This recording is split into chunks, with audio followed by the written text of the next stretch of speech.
What is needed in our current global climate, rife with crisis and polarization?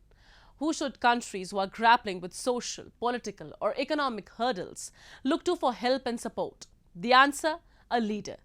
Another question that arises is who, given the volatile nature of the current global geopolitical state, checks all the boxes that is required of a leader.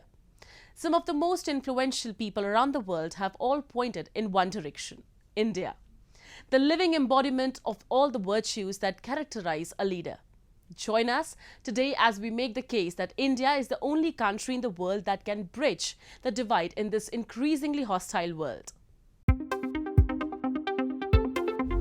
The United Nations, with unanimous Indo-Pacific support, appointed India as the non-permanent member to the UN Security Council for the 8th time in 2021. This is an honor, no doubt. However, why was India, the second most populous country with increasingly bright economic prospects, not on the permanent UNSC table? Why has a select group denied and is continuing to deny India her fair share of representation? The course that followed India's appointment has been even more significant. India, adhering to her pro-people, pro-world stance, highlighted and pursued issues that previous UNSC compositions had largely remained insensitive to. From a standalone comprehensive discussion on maritime security, to a resolution on war-torn Taliban-ruled Afghanistan, to food security and human rights of all those who have been rendered dispossessed in Syria and Yemen, India has ensured that the world discussed and deliberated on what matters the most. India was, as always, world's pharmacist. I have found that India reached not only to the neighborhood, but also as far as Latin America and the Caribbean and the Pacific. Unless provoked, India, despite having one of the largest and most powerful set of armed forces, has never flexed its military muscles. India's smaller neighbors have all benefited from India's friendly outreach gestures.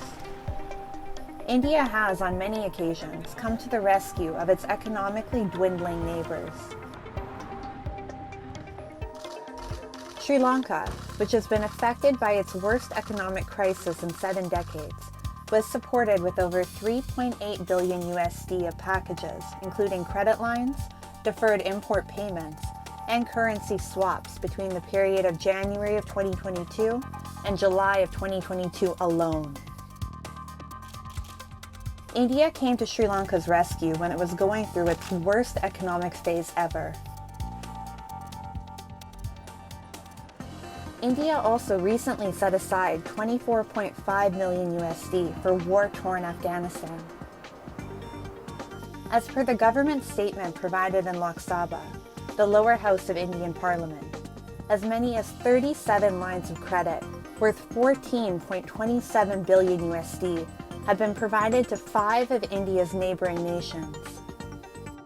The progress of India in these last years has been remarkable and extraordinary, and I think the position of India now, this is again my view as an outsider, is potentially more powerful than it's ever been. At a time when she attained the momentum needed for her rapid industrialization, India also agreed to net zero, a global campaign for minimizing carbon emissions until zero for the greater interests of the global good.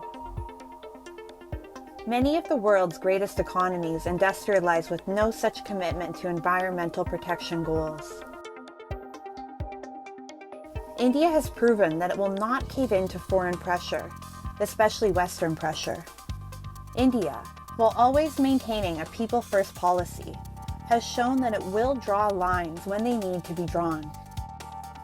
No amount of prime-time or op-ed pressure could force India into altering her position on the Russia-Ukraine war. In fact, both the warring sides, on different occasions, have urged the global community to incorporate an Indian presence at the highest level of decision-making. We see the prospect of making the Security Council more democratic exclusively through broadening the representation of the countries from Africa, Asia, and Latin America. We note India and Brazil in particular as key international actors and worthy candidates for permanent membership within the Council. This is an imbalance when Africa, Latin America, most of Asia, Central and Eastern Europe comply with the right of veto that they themselves never had. And this is what Ukraine is talking about. And have you ever heard such words from Russia? But it's a permanent member of the Security Council. For some reason. For what reason? No Japan or Brazil, no Turkey or India, no Germany or Ukraine. The day will come when this will be resolved. India's insistence on purchasing Russian oil, despite much international pressure for sanctions, needs to be looked at more broadly, as India's decision was based on protecting the economic well-being of 1/6 of the global population. Indian trade, economics, and investment policies have been hailed across the world for their transparent transactions.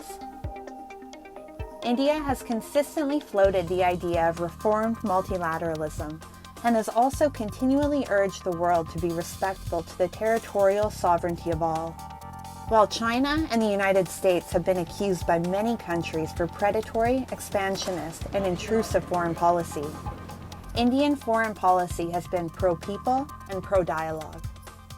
Indian actions have reinforced her position of working for peace and people, not for divisions and war. From International Solar Alliance in line with global endeavors to counter climate change, to Yoga Day, a campaign to promote a healthy lifestyle, Indian propositions have direct, concrete benefits for humanity.